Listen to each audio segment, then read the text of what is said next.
in 1992, the FDA said that corporations that had new GMOs could decide for themselves whether or not they had to go through the food additive amendment process. And they invited the GMO companies to exempt themselves and to declare that their products were generally recognized as safe, and submit a letter to the FDA with their assertion that their food was safe, and the FDA might ask them questions, but the FDA would let GMOs off the hook. And I guess this consultation process was supposed to result in sometimes the FDA saying, no, you should actually go through this food additive approval process, and sometimes the FDA would say, yes, your GMO is probably the same as normal food, so we'll consider it generally recognized as safe. But the FDA opened this loophole.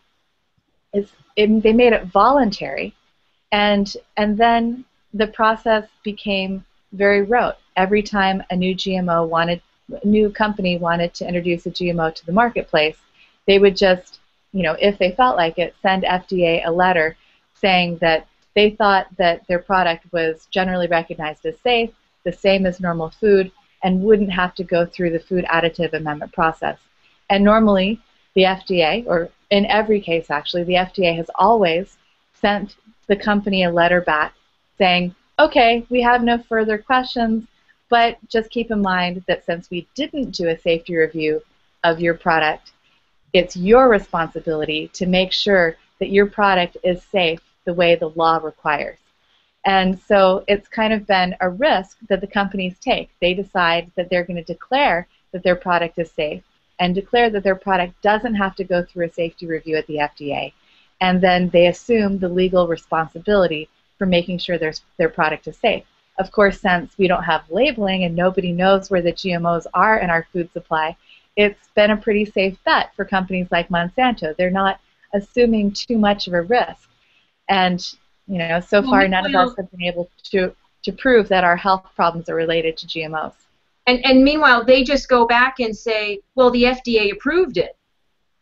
If they're all confronted with any sort of health issues or accusations or anything, they just say, well, the EPA approved it or the FDA approved it, don't they? They just sort of they just point back to the FDA, don't they?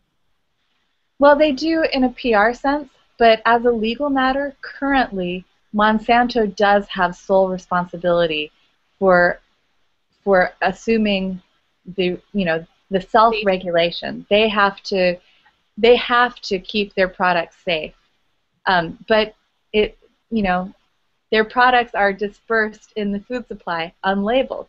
So it would be impossible, really, for anybody to ever prove that it was because they ate genetically modified foods that they have health problems. So, because you can't, there's just no way to prove it without labels.